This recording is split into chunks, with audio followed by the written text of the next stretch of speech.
हम माँ बानी, धरती माँ। महान और अनमोल वस्तु ओही के मिलेला जे ओकर सुपात्र होखे। अमर उहे हो सकेले जे शांति प्रिय होखे, जिनकर ऊंचा आदर्श होखे, जे परहित खातिर जीवन जियत होखे। किंतु जिनका मन में द्वेष और घृणा होखे, जे युद्ध और हिंसा के प्रचारक होखे, उ केवल दंड के पात्र होखेले। एही से श्री विष्णु देवता लोग के अमृत देले और स्वरभानु के दंड, जे छल करके अमृत पी लेले रहल। श्री विष्णु स्वरभानु के सर धड़ से अलग कर दिले। स्वरभानु के सर राहु और धड़ केतु बन के आज भी नक्षत्र लोक में विराजमान बा।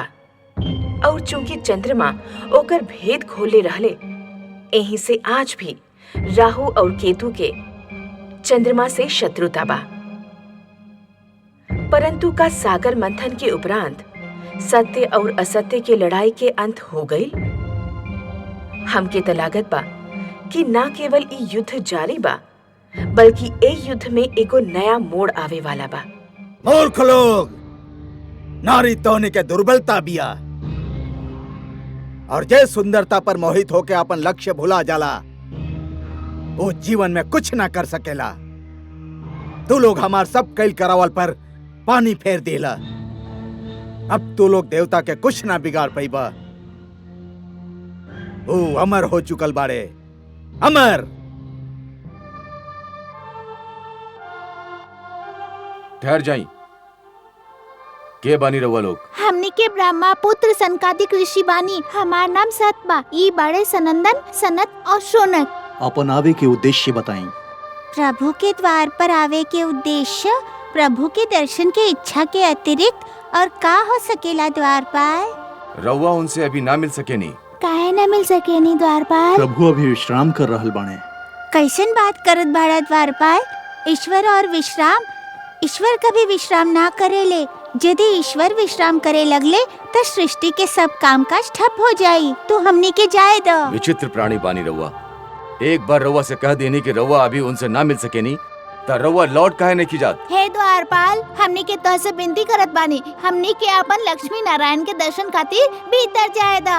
हमनी के बहुत दूर से उनका दर्शन खातिर आयल बानी। एक बार कह देनी कि अभी रुआ उनका लगे नहीं की जा सकत, तो फिर हट काहे कर रहल बानी? हे द्वारपाल, पद के गुमान अच्छा ना होखेला, चाहे वो पद कितना भी ऊंचा होखे। तू लोग तो द्वारपाल के एगो छोट पद पाके इतराए लगला। तू लोग अपन अभिमान में आके हमनी के राह रोकला। हमनी के अपन प्रभु से मिले ना देहला। तू लोग के एकर दंड अवश्य मिली। हमनी तो के श्राप देतानी। जा, तू दोनों राक्षस बन जा।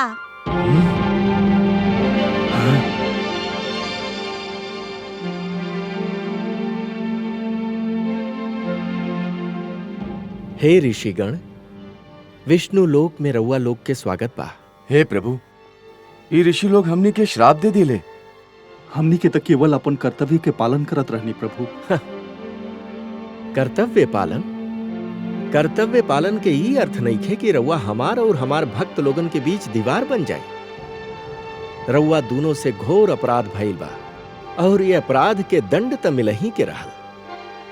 हे जय, हे विजय, जौन प्रकार वृक्ष और ओकर जड़ के नाता केहू न तोड़ सकेला, वही प्रकार हमार और हमार दर्शनाभिलाषी के बीच केहू न आ सकेला।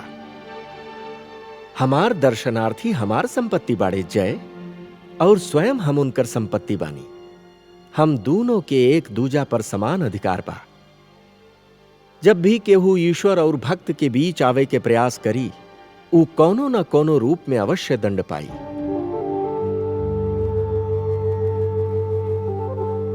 हे ऋषिगण, रउआ लोक के विष्णु लोक में जौन कष्ट भइल, ओ खातिर हम स्वयं रउआ लोक से क्षमा मांगतानी। हमनी धन्य हो गए प्रभु। राउर दर्शन भइल, हमनी के जीवन सफल हो गई। हमनी के जीवन के एक ही उद्देश्य बा, राउर आराधना, राउर उपासना। रउआ के देखनी तो हमने के नृत्य तृप्त हो गई। प्रभु, इनसे कहीं कि हमने के क्षमा कर दें। हे सर्वेश्वर, हमने के इनकर श्राप से मुक्ति दिलाई। ना विजय, ई ना हो सकेला। ऋषि के श्राप धनुष से निकलल बाण होखेला, ओके ना रोकल जा सकेला और ना ही वो लौट सकेला। हे ऋषिगण, हम रउआ लोग से ई तना कह सकेनी कि रउआ ई दोनों के आपन श्राप से मुक्त कर दी ही। इनकरा से जौन भूल भइल बा ओकर खातिर ई दंड के पात्र त बाड़े ही। बाकी इनके ई त बताई कि इनके ई दंड कब तक भोगे के होगी।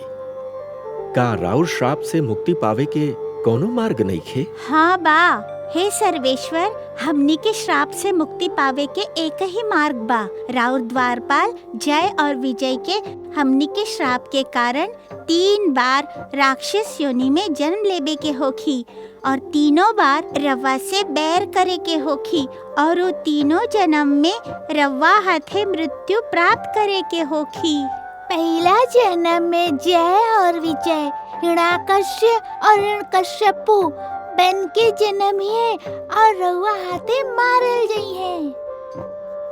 जय और विजय कुंभकर्ण और रावण के रूप में आई हैं और राउर राम अवतार द्वारा मृत्यु लोक में भेजल गई हैं। तीसरा जन्म में ये दोनों कंस और शिशुपाल बन के आई हैं और श्री कृष्ण के हाथे मरी है। बस एक उपरांत ई लोक के मुक्ति हो जाई। हे सर्वेश्वर, राउर जय होखे, जय होखे। हे त्रिलोकीनाथ, रउआ के कोटि कोटि प्रणाम। हे ऋषिगण, रउआ लोग के श्राप हमने के सर माथा पर। हमनी के राउर श्राप सर झुका के स्वीकार करत बानी और मुक्ति के मार्ग के खोज में निकलत बानी।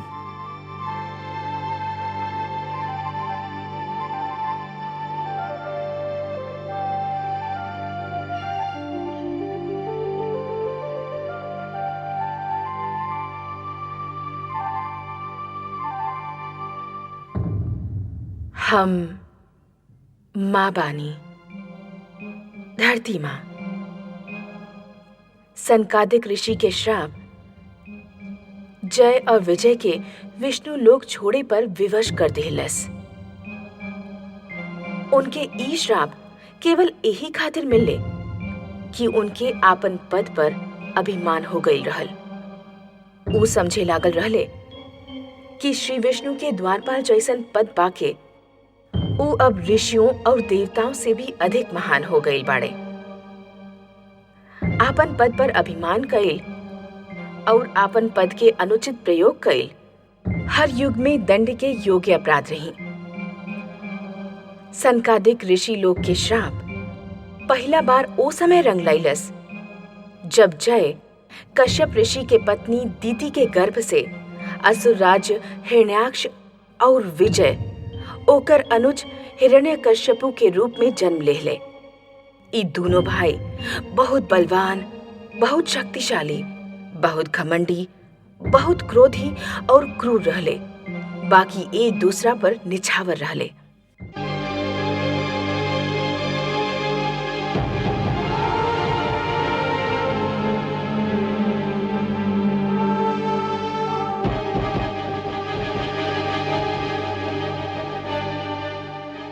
सावधान!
हम देखत रहनी कि हमार भ्राता कितना बलवान बा।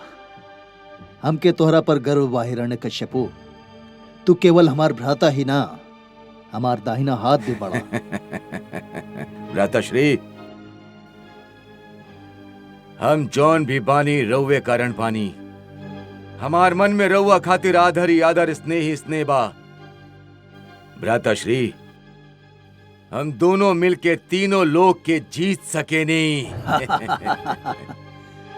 तू कहत बाड़ा तो हम तोहके तीनों लोग जीत के दिखा दे हिरण्यकश्यपु।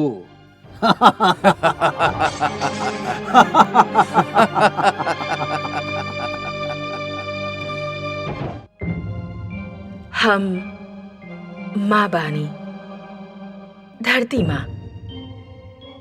हिरण्याक्ष तीनों लोग जीते के धुन में संसार में आतंक के ऐसन बवंडर उठैलस कि मानवता कराह उठल। उ बहुत अत्याचारी और निर्दय राजा सिद्ध भइलस। ओकर युग में विनाश और आतंक ऐसन नंगा नाच नचलस कि संस्कृत और सभ्यता लजा के आंख झुका ले। उ जीवन के हर मधुरता के, हर सुंदरता के ऐसन निर्दयता से कुचलस कि हम घबरा गईनी। चारों ओर आग ही आग, रक्त ही रक्त दिखाई देत रहल। ओ निर्दय हमार ओर बढ़लस। हमार तब प्राण सूख गईल। शायद हर सत्ता के लोभी के भांति उस सबसे पहले हमके प्राप्त करे के चाहत रहल।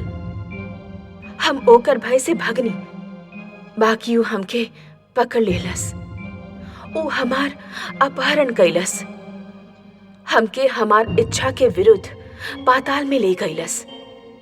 कौनो राह ना देख के हम दुखियारी आपन स्वामी, आपन नाथ श्री विष्णु के स्तुति कईनी, उनके रो के पुकारनी। और विष्णु त हर दुखियारा मन के करुण पुकार सुने ले। हमार पुकार सुन ले। उ समझ गईले कि यदि हमके कुछ हो गई तब मानव बेघर हो जाई, मानवता के मंदिर गिर जाई।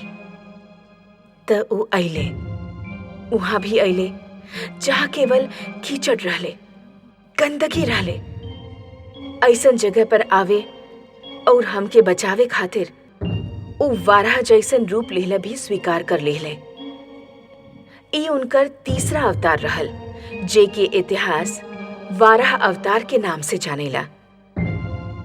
उ अइले और उ हम अबला के असुरराज हिरण्याक्ष के पंजा से छुड़ा लेले और मानवता के बचावे, मानव के कल्याण करे खातिर हिरण्याक्ष के वध भी कर दिले।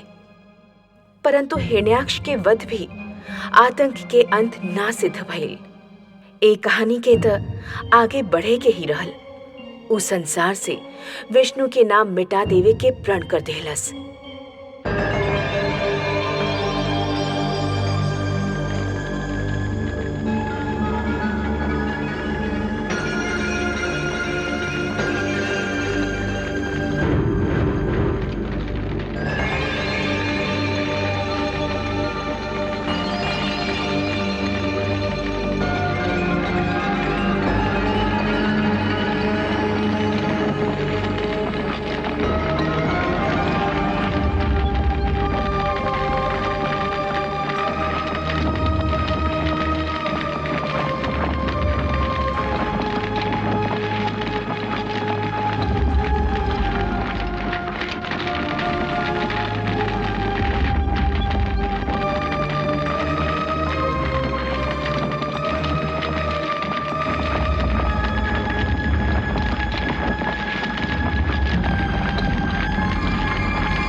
शेषनाग शैया पर विश्राम करत विष्णु, स्वयं के जीवन और मृत्यु के स्वामी समझने वाला विष्णु, सावधान सावधान हो जा। तो के हमार भ्राता श्री हिरण्याक्ष के रक्त के एक एक बूंद के मूल्य चुकावे के होगी। तू जौन घाव उनका शरीर पर लगौले रहला, उनका शरीर के ही ना, हमार आत्मा के भी छलनी छलनी कर देले बा। जब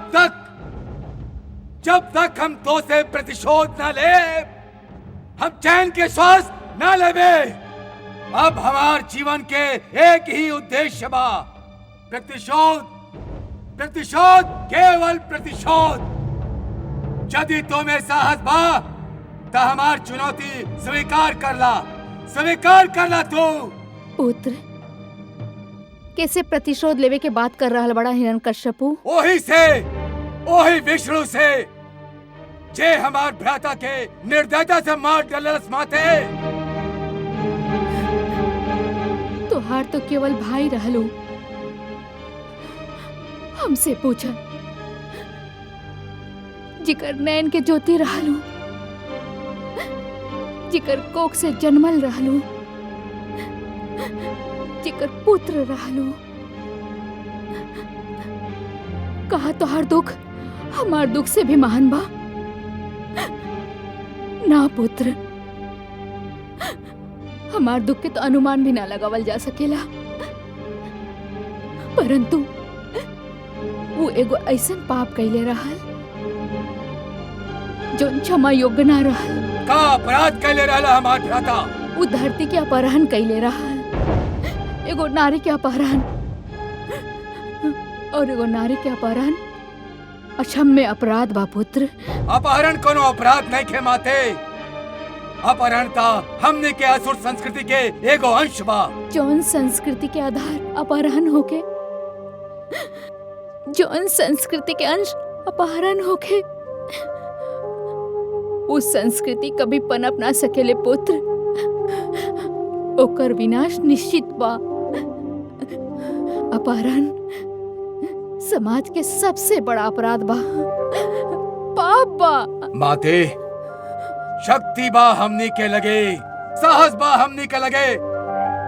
जौन वस्तु हमनी के सुहाले, हमनी के ओके छीन लेनी। जेकर भुजा में शक्ति बा, ओकर उत्तरदायित्व भी उतना ही होखेला पुत्र।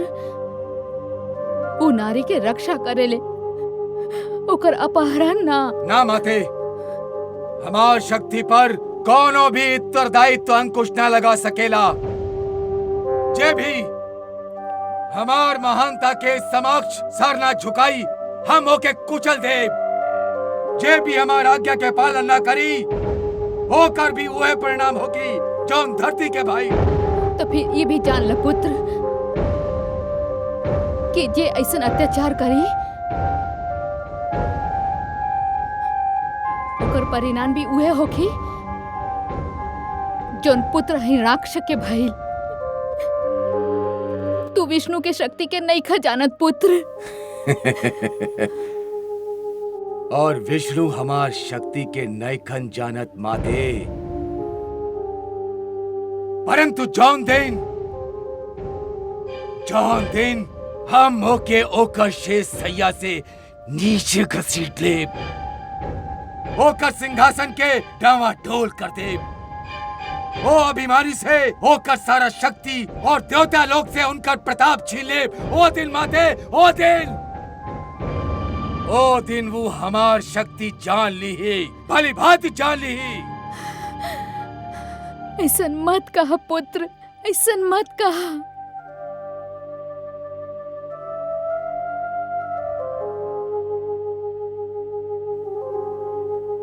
माते,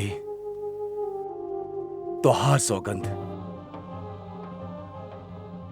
हम इस सृष्टि से विष्णु के नाम मिटा दे। हम होकर कोनो भी नाम लेवा के जीवित न छोड़ा। सेनापति विडाल,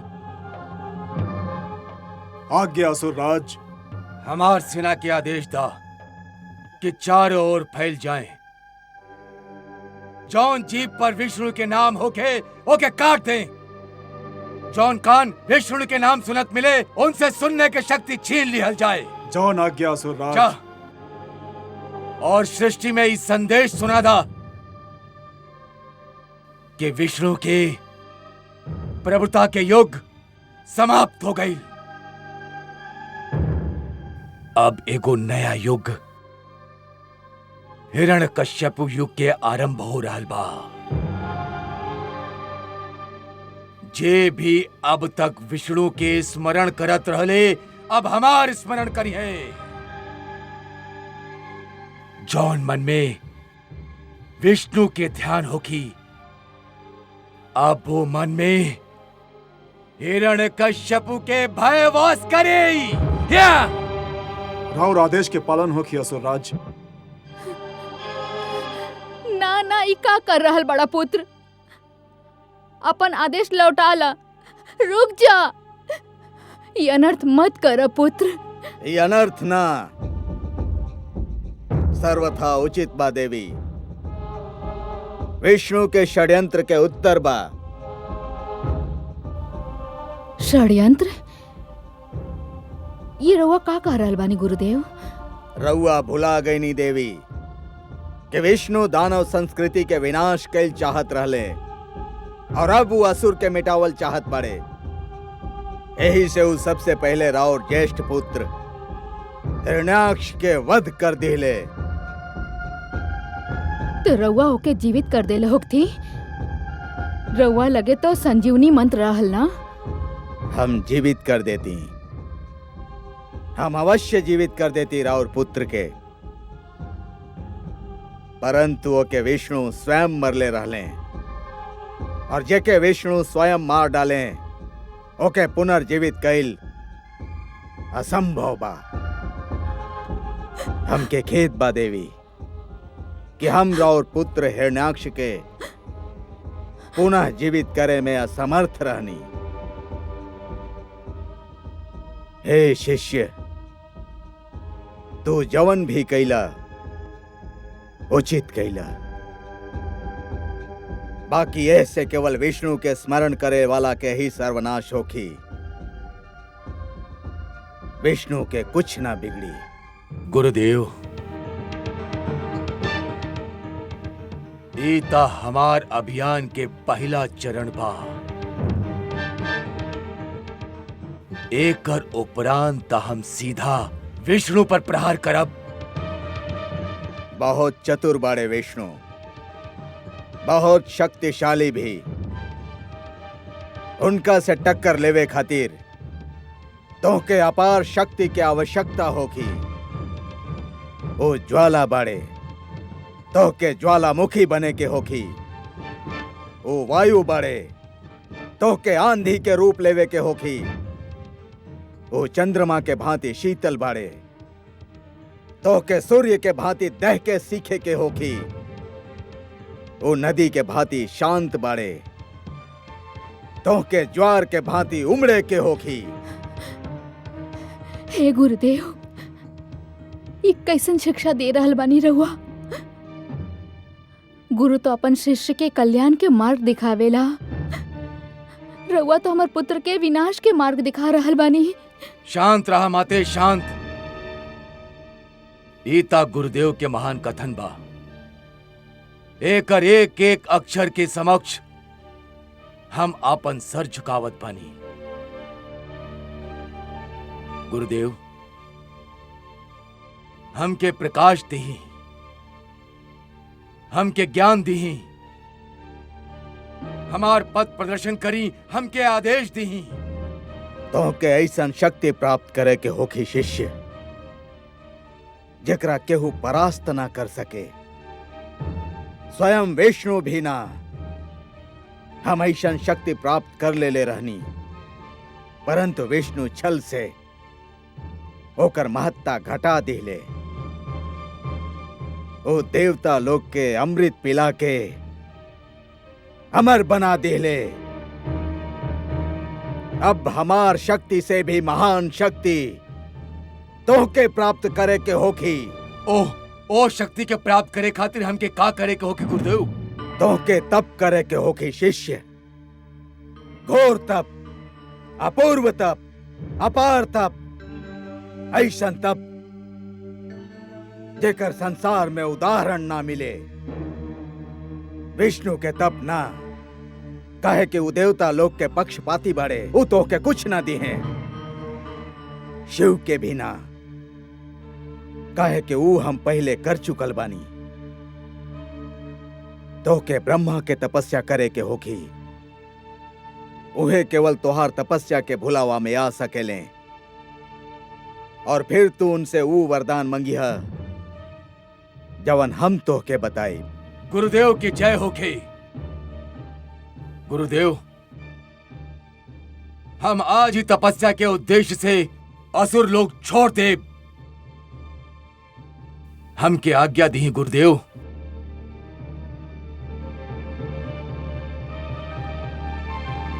प्रणाम माते।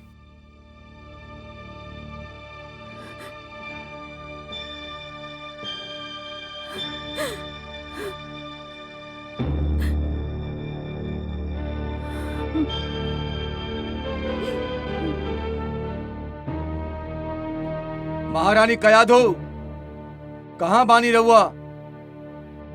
महारानी कयाधो,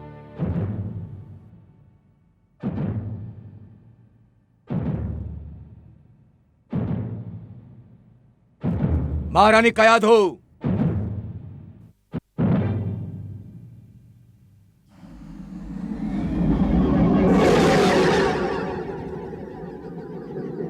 महारानी कयाधो।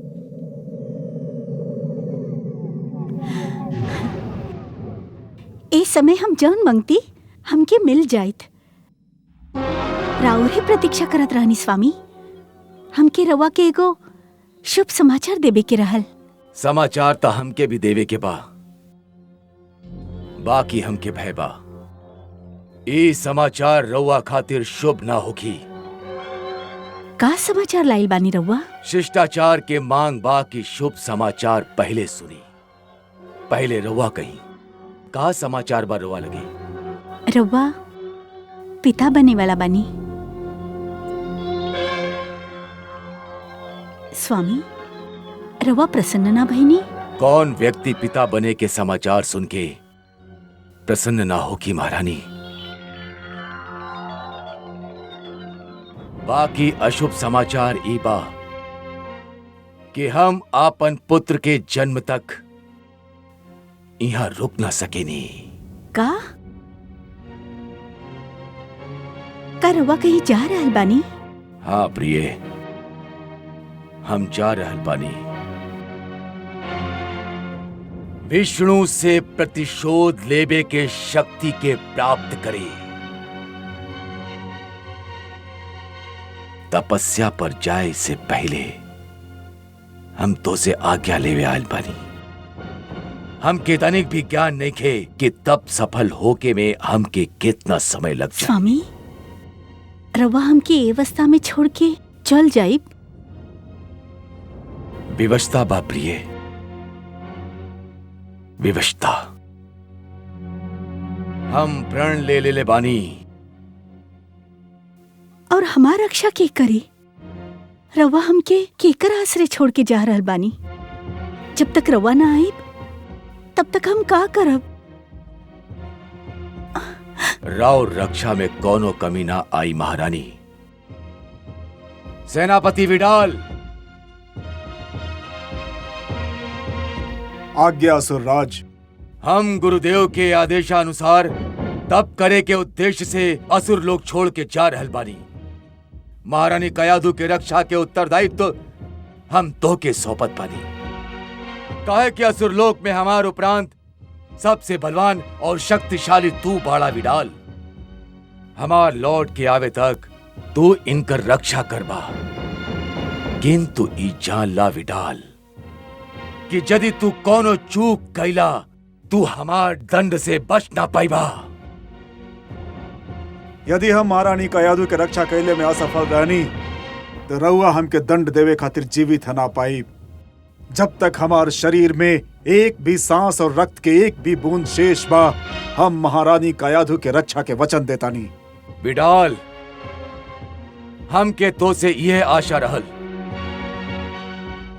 हमार दोसर आदेश के का भइल? सैनिक चारों ओर फैला देहल गइल बाड़न। विष्णु के विरुद्ध अभियान आरंभ हो चुकल बा। राउर जय होखे असुर राज।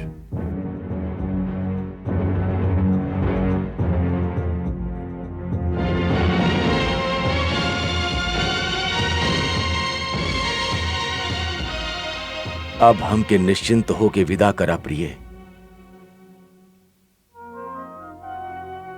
जब हम लौट के आई तो हमार लगे इतना शक्ति होगी कि केहू हमार परिवार की ओर आंख उठा के देखे के साहस भी ना करी। हमके विदा करा।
ठहरा, कहाँ जा रहल बाड़ा? मंदिर में।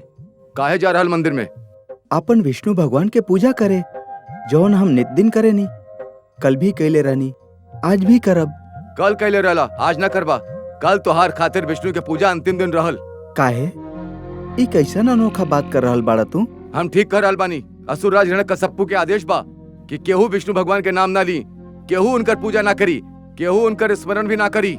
हम त लेब उनकर नाम, उहे हमार ईश्वर बाड़े।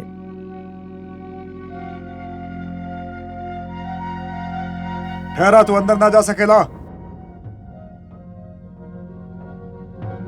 हे सेनापति, देखी राउर सैनिक कैसन विचित्र बात कह रहल बा। ई कह रहल बा कि हम अपन विष्णु के मंदिर में प्रवेश ना करी। रउआ एकरा समझाई कि विष्णु के नाम त हमार रोम रोम में बसल बा। अच्छा, तो तोहार रोम रोम में बसल बा विष्णु के नाम। अब हम निकालतानी तोहार रोम रोम से विष्णु के नाम। हे विष्णु! हे सर्वेश्वर! का बात बा प्रिय? केहू इतना निर्दयी कैसे हो सकेला? एगो वृद्ध असहाय मनुष्य पर इतना अत्याचार। कमल नयन, हिरण्यकश्यपु रउआ पर क्रोधित बा, बाकी क्रोध उतार रहल बा निर्दोष मानव पर। राउर क्रोधाग्नि कब भड़की? रउआ कौन बात की प्रतीक्षा कर रहल बानी? समय के महादेवी, समय के। कौन समय के? ओ समय के जब हिरण्यकश्यपु के गागर भर जाए। समय? गागर? हम राउर बात समझे में असमर्थ बानी जगदीश्वर। महादेवी, अबही त हिरण्यकश्यपु के पाप के गागर में दुष्कर्म के पहला ही बूंद गिरल बा। एकर भर जाए के प्रतीक्षा त करे के होखी ना। ओह समय के प्रतीक्षा कर रहल बानी हम। बाकी वो ई जाने के कि हिरण्याक्ष अपराधी रहल, रउआ से शत्रुता पर कमर कस रहल बा। हाँ महादेवी, सबके मरे खातिर कौनो न कौनो बहाना तो ढूंढे के ही पड़ेला। हिरण्यकश्यपु हमार शत्रुता के उ बहाना बना ले लेबा।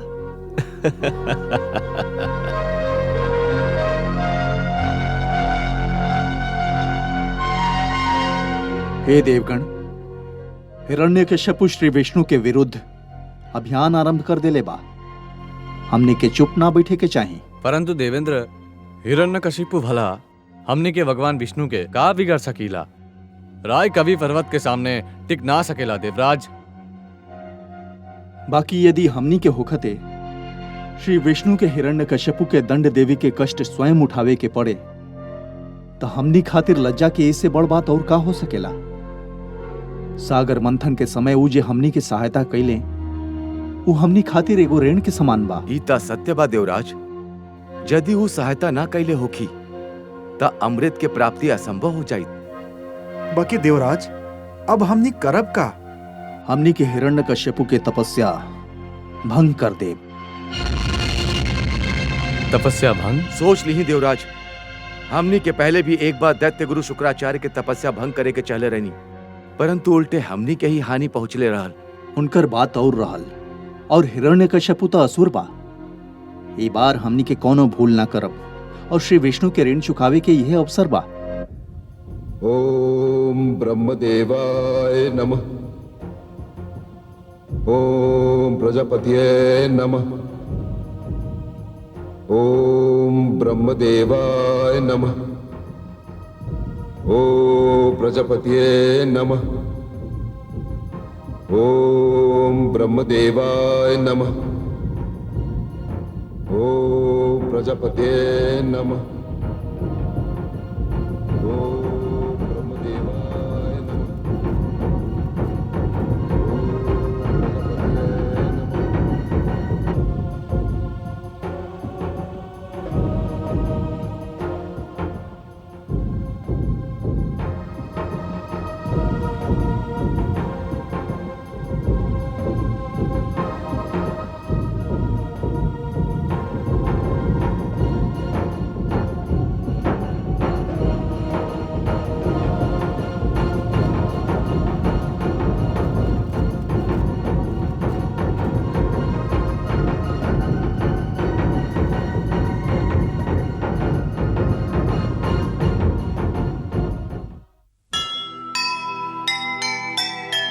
मन में विष हो द्वेष का, होठों पर हरि नाम। ऐसे तप का देखिए क्या होगा परिणाम। हर युग में इतिहास की रही सदा यह रीत। सत्य असत्य के युद्ध में हुई सत्य की जीत। हुई सत्य की जीत। जो सुने